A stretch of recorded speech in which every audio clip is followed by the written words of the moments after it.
August 2, August 3 Thodupuzha Parepally. George കുട്ടിയും കുടുംബവും, റാണി cable vision. ഒരു ചോദ്യോത്തര പങ്ക്തിയിൽ ചേരുംപടി ചേർക്കുക എന്ന് പറഞ്ഞാൽ ആദ്യം തന്നെ കൈവെക്കും നമ്മൾ മലയാളികൾ.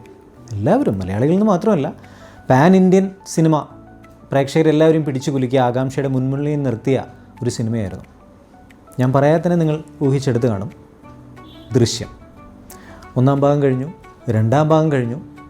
നമ്മൾ വീണ്ടും ആകാംക്ഷയോടെ കാത്തിരിക്കുന്ന 3-ാം ഭാഗം തുടങ്ങിക്കഴിഞ്ഞു. എന്ന്, എപ്പോൾ എന്നുള്ള ആകാംക്ഷയിൽ നമ്മൾ കാത്തിരിക്കുകയാണ്. സ്റ്റോറി ലൈനിലൂടെ ദൃശ്യം.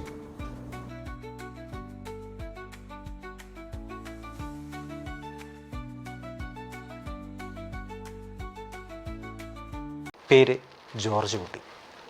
ഉദ്ദേശം 45 വയസ്സ്. ആ വ്യക്തിയെ കണ്ട് എന്തോ ഓർമ്മിച്ചെടുക്കാൻ ശ്രമിക്കുന്ന ചെറുപ്പക്കാരൻ. പുറത്തേക്ക് നോക്കിയിരിക്കുന്ന ജോർജ് കുട്ടിയുടെ ഒരു മീഡിയം ഷോട്ട്. ദൃശ്യം. ജീത്തു ജോസഫ്. ഞാൻ എഴുത്തുകാരനല്ല, ഒരു കഥ പറച്ചിലുകാരൻ മാത്രം. ഞാൻ സിനിമാ മേഖലയിലേക്ക് വരണമെന്ന് ഉത്കടമായി ആഗ്രഹിച്ചു നടന്നൊരു കാലമുണ്ടായിരുന്നു. 90കളുടെ അവസാനം. വെറുതെ ഇരിക്കുന്ന സമയത്ത് ചില സീരിയലുകൾക്ക് തിരക്കഥ എഴുതിയിരുന്നു. ചുരുക്കി പറഞ്ഞാൽ എൻ്റേതായ തോന്നലുകളിൽ എന്തൊക്കെയോ കുത്തിക്കുറുക്കുകയായിരുന്നു എന്ന് പറയാം. തിരക്കഥയുടെ ക്രാഫ്റ്റിനെക്കുറിച്ച് എനിക്ക് വ്യക്തമായ ധാരണയൊന്നും ഉണ്ടായിരുന്നില്ല.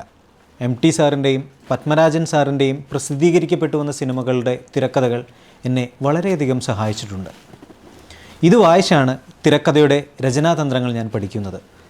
അക്കാലം മുതൽ തന്നെ എൻ്റെ മനസ്സിൽ കൊണ്ടു നടന്ന പ്രമേയങ്ങളാണ് ഞാൻ പിൽക്കാലത്ത് സിനിമയാക്കിയത്. ഡിറ്റക്റ്റീവും മമ്മി ആൻഡ് മീയും മെമ്മറീസുമൊക്കെ മുമ്പേ തന്നെ രൂപപ്പെട്ടിരുന്നു. ദൃശ്യത്തെക്കുറിച്ച് ചില കാര്യങ്ങൾ സൂചിപ്പിച്ചേ മതിയാവും. ഞങ്ങൾ 3-4 സുഹൃത്തുക്കൾ ഒന്നിച്ചിരുന്ന് സംസാരിക്കുന്നതിനിടയിൽ പരസ്പരം വഴക്കിടുന്ന 2 കുടുംബങ്ങളുടെ കാര്യം ഒരാൾ പറഞ്ഞു. ഇദ്ദേഹത്തിന് 2 കുടുംബങ്ങളെയും നേരിട്ടറിയാം. ആ വ്യക്തി പറഞ്ഞ ഒരു വാചകം എന്നെ വല്ലാതെ സ്പർശിച്ചു. 2 പേരുടെ ഭാഗത്തും ശരിയുമുണ്ട്, 2 പേരുടെ ഭാഗത്തും തെറ്റുമുണ്ട്. അയാളാണെങ്കിൽ ആരുടെ കൂടെ നിൽക്കും എന്നറിയാൻ വയ്യാത്ത ഒരു തരം ആശയക്കുഴപ്പത്തിലാണ്. ഏത് കലാസൃഷ്ടിക്കും ഒരു പ്രചോദക ഹേതു ഉണ്ടാകും. സിനിമയ്ക്ക് പ്രചോദനമാകുന്നത് ചിലപ്പോൾ ചില കഥാപാത്രങ്ങളായിരിക്കാം, ചില സംഭവങ്ങളാകാം, ചിലപ്പോൾ വായിച്ച പുസ്തകങ്ങളുമാകാം. അങ്ങനെ നോക്കുമ്പോൾ ചില അവസ്ഥകൾ സിനിമയ്ക്ക് പ്രേരകമാകും എന്നതിന് ഉത്തമോദാഹരണമാണ് ദൃശ്യം. സിനിമയിൽ നെഗറ്റീവ് കഥാപാത്രങ്ങളും പോസിറ്റീവ് കഥാപാത്രങ്ങളുമുണ്ട്. പ്രേക്ഷകർ എപ്പോഴും പോസിറ്റീവ് കഥാപാത്രങ്ങൾക്കൊപ്പമാകും. എന്നാൽ എവിടെയാണ് ന്യായമെന്ന് തിരിച്ചറിയാതെ, ഒരു പക്ഷത്തും ചേരാൻ കഴിയാതെ പ്രേക്ഷകന് ആശയക്കുഴപ്പമുണ്ടാക്കുന്ന ഒരവസ്ഥയെക്കുറിച്ചാണ് ഞാൻ ആദ്യം ചിന്തിച്ചത്. തിരക്കഥ എഴുതി തുടങ്ങുമ്പോൾ ഞാൻ കരുതിയത് ഇത് മെലോ ഡ്രാമയ്ക്ക് പ്രാധാന്യമുള്ള സിനിമയായിരിക്കും എന്നാണ്. നമുക്ക് കഥകൾ പല രീതിയിൽ പറയാം. 2 കുടുംബങ്ങൾ തമ്മിലുള്ള സംഘർഷങ്ങൾ മുൻകാലങ്ങളിലും സിനിമയിൽ പ്രമേയമായിട്ടുണ്ട്. അതുകൊണ്ട് തന്നെ വ്യത്യസ്തമായ തരത്തിലുള്ള ആവിഷ്കരണമായിരിക്കും ഈ സിനിമയിലൂടെ പറയേണ്ടത് എന്ന് ഞാൻ ഉറപ്പിച്ചിരുന്നു. ഈ പ്രമേയം മനസ്സിലിട്ടുകൊണ്ട് തന്നെയാണ് മമ്മി ആൻഡ് മീയും ഡിറ്റക്റ്റീവും ഒക്കെ ചെയ്യുന്നത്. കണ്ടറിയുകയും കേട്ടറിയുകയും ചെയ്യുന്ന കാര്യങ്ങളെല്ലാം നമ്മൾ ചെയ്യുന്ന കലാസൃഷ്ടിയെയും സ്വാധീനിക്കാതെ വയ്യല്ലോ. മൊബൈൽ ഫോണിൻ്റെ ദുരുപയോഗവും അതിൻ്റെ ദുരന്തങ്ങളും സമൂഹം അനുഭവിച്ചു തുടങ്ങിയതും ഇതേ കാലത്തായിരുന്നു. പെൺകുട്ടികൾ അറിയാതെ അവരുടെ നഗ്ന വീഡിയോകൾ എടുക്കുകയും അത് വെച്ച് അവരെ ബ്ലാക്ക് മെയിൽ ചെയ്യുകയും ചെയ്യുന്നത് പോലെയുള്ള ദാരുണ സംഭവങ്ങൾ സമകാലിക ജീവിതത്തിൽ നാം കാണുന്നുണ്ട്. മുമ്പ് ഞാൻ പറഞ്ഞ 2 കുടുംബങ്ങളുടെ ഇടയ്ക്കുള്ള സംഘർഷത്തിന് കാരണവും ഇതുപോലെ ഒരു ആൺകുട്ടിയും പെൺകുട്ടിയും തമ്മിലുള്ള ചില പ്രശ്നങ്ങളാണ്. ഈ പ്രമേയം തിരക്കഥയിലേക്ക് ആവാഹിക്കാൻ ശ്രമിക്കുന്ന സമയമായപ്പോഴേക്കും മലയാള സിനിമയിലെയും അതിൻ്റെ ഭാവുകത്വത്തിലും ഒരു വൻ പരിവർത്തനമുണ്ടായി. തിയേറ്ററിൽ വന്ന ആർക്കും കരയാൻ താല്പര്യമില്ല. അതുകൊണ്ട് തുറന്നു പറയട്ടെ, ഒരു മെലോ ഡ്രാമ ഒരു കൊമേഴ്ഷ്യൽ സിനിമയുടെ ചട്ടവട്ടങ്ങൾക്കുള്ളിൽ വിറ്റുപോവില്ല എന്നെനിക്കറിയാമായിരുന്നു. എൻ്റെ മനസ്സിലുള്ള ആ പ്രമേയം എങ്ങനെ കൂടുതൽ ആകർഷകമാക്കാം എന്നതിനെക്കുറിച്ചായി പിന്നീട് എൻ്റെ ചിന്ത. അങ്ങനെയാണ് ഒരു കൊലപാതകത്തിൻ്റെ സാധ്യതയ്ക്ക് അത് മറയ്ക്കാൻ ഒരാൾ നടത്തുന്ന ശ്രമങ്ങളുമൊക്കെ കടന്നു വന്നത്. ഞാൻ ആദ്യം എഴുതിയ ഡ്രാഫ്റ്റിൽ സിനിമയിൽ കാണുന്ന കൊലപാതകം ചെയ്യുന്നത് അമ്മയാണ്. ഇതെഴുതിക്കഴിഞ്ഞ് ഞാൻ ആലോചിച്ചു, പോലീസുകാർ മക്കളെ പലതരത്തിൽ ശാരീരികോപദ്രവം ഏൽപ്പിക്കുമ്പോൾ ഒരമ്മയ്ക്കും തൻ്റെ കുറ്റം ഒളിപ്പിച്ചു വയ്ക്കാൻ കഴിയില്ല. അങ്ങനെ ചെയ്താൽ ആ അമ്മ ഒരു സ്വാർത്ഥയായിരിക്കും. ഇത് കാണുന്ന ഒരു പ്രേക്ഷകൻ അത് ചിന്തിക്കാതിരിക്കില്ല. അപ്പോൾ അതിൻ്റെ ബലം നഷ്ടപ്പെടും. പിന്നീട് അച്ഛൻ കൊലപാതകം ചെയ്യുന്നതായി ആലോചിച്ചു. അച്ഛനും അത് ചെയ്യാൻ കഴിയില്ല. അങ്ങനെ ഒടുവിലാണ് എന്തുകൊണ്ട് മകൾ തന്നെ ഇത് ചെയ്തുകൂടാ എന്ന തലത്തിലേക്ക് ഈ പ്രമേയത്തെ പരിവർത്തിപ്പിച്ചത്. അങ്ങനെയാവുമ്പോൾ അവർക്ക് പ്രതിരോധിക്കാതെ വേറെ വഴിയില്ല. അച്ഛനും അമ്മയും ഈ കുറ്റം സ്വമേധയാ ഏറ്റെടുക്കുവാൻ തയ്യാറായാലും പോലീസിന് അത് ചെയ്തത് മകളാണ് എന്ന് തെളിയിക്കാൻ കഴിയും. മകൾ ജയിലിൽ പോകുന്നതിനെക്കുറിച്ച് അവർക്ക് ആലോചിക്കുവാനേ കഴിയില്ല. അങ്ങനെയാണ് മകൾ കൊലപാതകം ചെയ്യുന്ന അവസ്ഥയിലേക്ക് എത്തിച്ചത്. ഞാൻ വൺ ലൈൻ തയ്യാറാക്കുമ്പോൾ ആദ്യം കാണിക്കുന്ന ഫ്ലാഷ് ബാക്കോ ഇപ്പോൾ പ്രേക്ഷകർ ഒന്നടങ്കം ആസ്വദിച്ച അവസാനത്തെ ട്വിസ്റ്റോ ഒന്നും ഉണ്ടായിരുന്നില്ല. ഇയാൾ ഇതെവിടെയാണ് മറച്ചത് എന്ന് പ്രേക്ഷകർ പോലും അറിയാത്ത ഒരു രഹസ്യമായി അവശേഷിപ്പിക്കാനാണ് ഞാൻ ആദ്യം ഉദ്ദേശിച്ചത്. അപ്പോഴും പ്രേക്ഷകൻ്റെ ഭാഗത്തു നിന്ന് ഞാൻ ചിന്തിച്ചു, സിനിമ കാണാൻ തിയേറ്ററിൽ കയറുന്ന ഒരാൾ സന്തോഷവാനായി തിരിച്ചിറങ്ങി പോകണം. ഈ രീതിയിൽ അവസാനിപ്പിച്ചാൽ അവന് സംതൃപ്തി ഉണ്ടാവില്ല. അങ്ങനെയാണ് ഇപ്പോൾ നിങ്ങൾ കാണുന്ന ക്ലൈമാക്സിലേക്ക് സിനിമ എത്തിയത്. പിന്നെ എന്തുകൊണ്ട് ക്ലൈമാക്സിൽ നിന്ന് സിനിമ തുടങ്ങിക്കൂടാ എന്നായി എൻ്റെ ചിന്ത.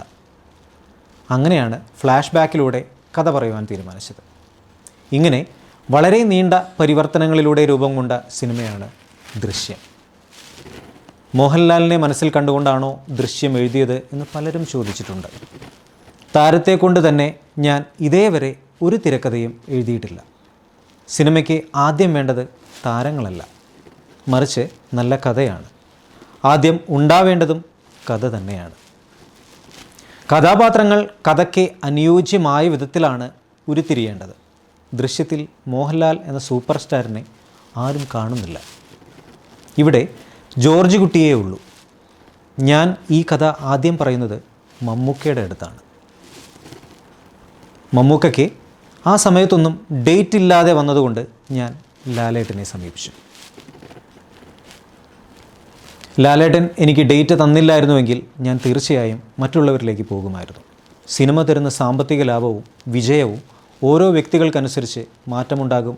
എങ്കിലേ കഴിവുള്ള ആര് ചെയ്താലും ഇതൊരു നല്ല സിനിമയായി നിലനിൽക്കും. അതെനിക്ക് നല്ല വിശ്വാസവുമുണ്ട്. ദൃശ്യം കണ്ടതിന് ശേഷം ദക്ഷിണേന്ത്യൻ സിനിമയിലെ വലിയ നടന്മാരായ രജനീകാന്ത് സാറും കമൽ സാറും ഉൾപ്പെടെ പലരും എന്നെ നേരിട്ട് വിളിച്ച് അഭിനന്ദിക്കുകയുണ്ടായി. കെ ബാലചന്ദ്രൻ എന്ന വലിയ സംവിധായകൻ ദൃശ്യത്തെക്കുറിച്ച് വളരെ നല്ല നിരൂപണം എഴുതി. ഹിന്ദിയിലെ പല പ്രമുഖ സംവിധായകരും സിനിമ കണ്ടതിന് ശേഷം എന്നെ വിളിച്ചു. ഇതൊക്കെ ഏറെ സന്തോഷം തോന്നിയ കാര്യങ്ങളാണ്. മലയാളത്തിലെ സകല റെക്കോർഡുകളും ബ്രേക്ക് ചെയ്ത് ഒരു പുതിയ തലത്തിലേക്ക് പോവുകയാണ് ദൃശ്യം. ഞാൻ ഏറെ ബഹുമാനിക്കുന്ന തിരക്കഥാകൃത്തും സംവിധായകനുമായ രഞ്ജിത്തേട്ടൻ പറഞ്ഞത് നൂറ്റാണ്ടുകൾ കൂടുമ്പോൾ മാത്രം സംഭവിക്കുന്ന പ്രതിഭാസം എന്നാണ്. കഥ, തിരക്കഥ, സംഭാഷണം, സംവിധാനം ജീത്തു ജോസഫ്. നിർമ്മാണം ആൻ്റണി പെരുമ്പാവൂർ. ഛായാഗ്രഹണം സുജിത് വാസുദേവ്. നിശ്ചല ഛായാഗ്രഹണം കോളിൻസ് ലിയോഫിൽ. ഗാനരചന സന്തോഷ് വർമ്മ. സംഗീതം Anil Johnson and Vinu Thomas. കലാസംവിധാനം സാബുറാം. വസ്ത്രാലങ്കാരം ലിൻഡ ജിത്തു. എഡിറ്റിംഗ് അയൂബ് ഖാൻ. വിതരണം ആശീർവാദ് റിലീസ്. കഥാപാത്രങ്ങൾ: Georgekutty Mohanlal, Rani Meena, Anju George Ansiba, Anu George baby Esther, constable Sahadevan Kalabhavan Shajon, IG Geetha Prabhakar Asha Sarath, Prabhakar Siddique, Varun Prabhakar Roshan Basheer, സുലൈമാനിക്ക കോഴിക്കോട് നാരായണൻ നായർ, ഹെഡ് കോൺസ്റ്റബിൾ മാധവൻ കുഞ്ചൻ, റാണിയുടെ അച്ഛൻ പി ശ്രീകുമാർ, റാണിയുടെ അമ്മ Shobha Mohan, Rajesh Aneesh G Menon, Soman contractor Baiju V K, SI Suresh Babu Irshad, Murali Koottickal Jayachandran, bus conductor Kalabhavan Rahman, Monichan Neeraj Madhav. Restaurant manager Balaji. Antony Perumbavoor. Scene A, hill station road, day, exterior. Hairpin road കയറി വരുന്നൊരു ബസ്സിൻ്റെ ലോങ് വൈറ്റ് ഷോട്ട്. സീൻ 1, ഗ്രാമത്തിലെ ഒരു കവല, ഡേ, എക്സ്റ്റീരിയർ. പ്രൈവറ്റ് ബസ് വന്ന ഒരു ചായക്കടയുടെ സമീപത്തായി നിൽക്കുന്നു. ബസ്സിൽ നിന്നിറങ്ങുന്നൊരു ചെറുപ്പക്കാരൻ, കയ്യിൽ ഒരു പെട്ടിയും തോളിൽ ഒരു ബാഗും. ബസ്സിൽ നിന്നിറങ്ങിയ ചെറുപ്പക്കാരൻ ചായക്കടയിലേക്ക് കയറുന്നു. പശ്ചാത്തലത്തിൽ യാത്രക്കാരെ കയറ്റി മുന്നോട്ട് നീങ്ങുന്ന പ്രൈവറ്റ് ബസ്. ചായക്കടയുടെ ക്യാഷ് കൗണ്ടറിലേക്ക് മുന്നിലായി നിൽക്കുന്ന ചെറുപ്പക്കാരൻ. ഏതാനും പേർ ചായക്കടയിലിരുന്ന് ചായ കുടിക്കുന്നു. അവരെ നോക്കി എന്തോ ചോദിക്കാനൊരുങ്ങുന്ന ചെറുപ്പക്കാരൻ തൻ്റെ ഇടതുവശത്ത് നിന്ന് ഒരു ചോദ്യം കേട്ട് തിരിയുന്നു. ചായക്കടയുടമ സുലൈമാൻ. 60 പ്രായം, ഷർട്ടും കൈലിമുണ്ടുമാണ് വേഷം. സുലൈമാൻ: എന്താ സാർ വേണ്ടത്? സുലൈമാന് നേരെ തിരിയുന്ന ചെറുപ്പക്കാരൻ: ചായയോ കാപ്പിയോ? ചെറുപ്പക്കാരൻ: ഞാൻ ഭക്ഷണം കഴിക്കാൻ വന്നതല്ല. സുലൈമാൻ്റെ മുഖത്തെ സന്തോഷമായിരുന്നു. ഇവിടുത്തെ പോലീസ് സ്റ്റേഷൻ എവിടെയാ? ചായ കുടിച്ചുകൊണ്ടിരുന്നവരൊക്കെ കൗതുകത്തോടെ ചെറുപ്പക്കാരനെ നോക്കുന്നു, തെളി സംശയത്തോടെ. സുലൈമാൻ: സാർ പോലീസുകാരനാണോ? ചെറുപ്പക്കാരൻ: അതെ, ഇവിടുത്തെ പോലീസ് സ്റ്റേഷനിലേക്ക് സ്ഥലം മാറി വന്നതാ. ഭവ്യതയോടെ ചിരിച്ച് എതിർവശത്തേക്ക് കൈ ചൂണ്ടിക്കൊണ്ട്: ദേ അതാണ് പോലീസ് സ്റ്റേഷൻ. സുലൈമാൻ കൈ ചൂണ്ടിയ ഭാഗത്തേക്ക് നോക്കുന്ന ചെറുപ്പക്കാരൻ. പുതുതായി പണി കഴിപ്പിച്ചൊരു പോലീസ് സ്റ്റേഷൻ, അതിൻ്റെ പല ഭാഗത്തും തോരണം കെട്ടി അലങ്കരിച്ചിരിക്കുന്നു. സുലൈമാൻ: പുതിയ കെട്ടിടത്തിൻ്റെ ഉദ്ഘാടനം ഇന്നലെയായിരുന്നു. ആഭ്യന്തരമന്ത്രിയും വലിയ വലിയ പോലീസുകാരും ഒക്കെ ഉണ്ടായിരുന്നു. മറ്റൊരു ഭാഗത്തേക്ക് കൈ ചൂണ്ടിയിട്ട്: ആ കാണുന്ന കെട്ടിടത്തിലായിരുന്നു പഴയ പോലീസ് സ്റ്റേഷൻ, അത് വാടകയ്ക്കായിരുന്നു. സുലൈമാനെ നോക്കുന്ന ചെറുപ്പക്കാരൻ: പോലീസുകാരൊക്കെ ചായ കുടിക്കുന്നത് ഇവിടുന്നാ. സാറിൻ്റെ കുടുംബമൊക്കെ? ചെറുപ്പക്കാരൻ: അച്ഛനും അമ്മയൊക്കെ നാട്ടിലാണ്, അങ്കമാലിയിൽ. സുലൈമാൻ: കുടുംബം എന്ന് ഞാൻ ഉദ്ദേശിച്ചത് ഭാര്യ, കുട്ടികൾ?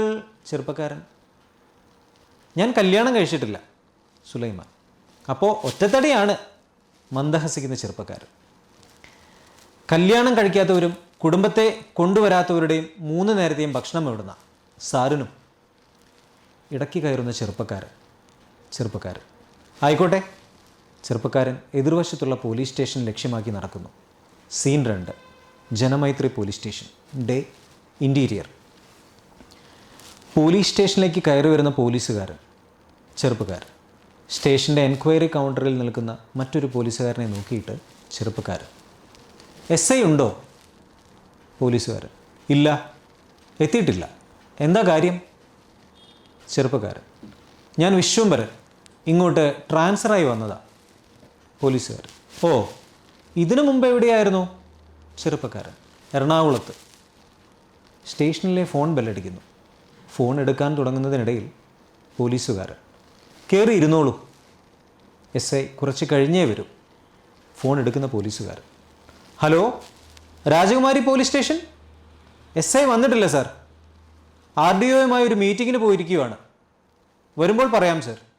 പശ്ചാത്തലത്തിൽ സ്റ്റേഷൻ്റെ ഉള്ളിൽ ഭംഗിയൊക്കെ ആസ്വദിച്ച് നടക്കുന്ന ചെറുപ്പക്കാരൻ. ഫോണിലൂടെ സംസാരിക്കുന്ന പോലീസുകാരൻ്റെ ശബ്ദം പ്രേക്ഷകർക്ക് കേൾക്കാം. ആ സംസാരം സാവധാനത്തിൽ ഫെയ്ഡ് ഔട്ടായി പോകുന്നു. സ്റ്റേഷൻ്റെ ഒരു മുറിക്കുള്ളിലേക്ക് നോക്കുന്ന പോലീസുകാരൻ്റെ മുഖത്തെ കൗതുകം കലർന്ന അമ്പരപ്പ്. ഒരു പോലീസുകാരൻ്റെ വൈപ്പ് ഔട്ടിൽ മുറിക്കുള്ളിലിരിക്കുന്ന ഒരു മധ്യവയസ്കനായ മനുഷ്യനെ പ്രേക്ഷകർക്ക് ദൃശ്യമാവുന്നു. പേര് ജോർജ് കുട്ടി. ഉദ്ദേശം 45 വയസ്സ്. ആ വ്യക്തിയെ കണ്ട് എന്തോ ഓർമ്മിച്ചെടുക്കാൻ ശ്രമിക്കുന്ന ചെറുപ്പക്കാരൻ. പുറത്തേക്ക് നോക്കിയിരിക്കുന്ന ജോർജ് കുട്ടിയുടെ ഒരു മീഡിയം ഷോട്ട്. ജോർജ് കുട്ടിയെ നോക്കി നിൽക്കുന്ന ചെറുപ്പക്കാരൻ. പോലീസുകാരൻ. വോയിസ് ഓവർ: താമസമൊക്കെ എങ്ങനാ? ചോദ്യം കേട്ട് ചിന്തയിൽ നിന്നുണർന്ന് ശബ്ദം കേട്ട ഭാഗത്തേക്ക് നോക്കുന്നു. ചെറുപ്പക്കാരൻ്റെ നേരെ നടക്കുന്ന പോലീസുകാരൻ.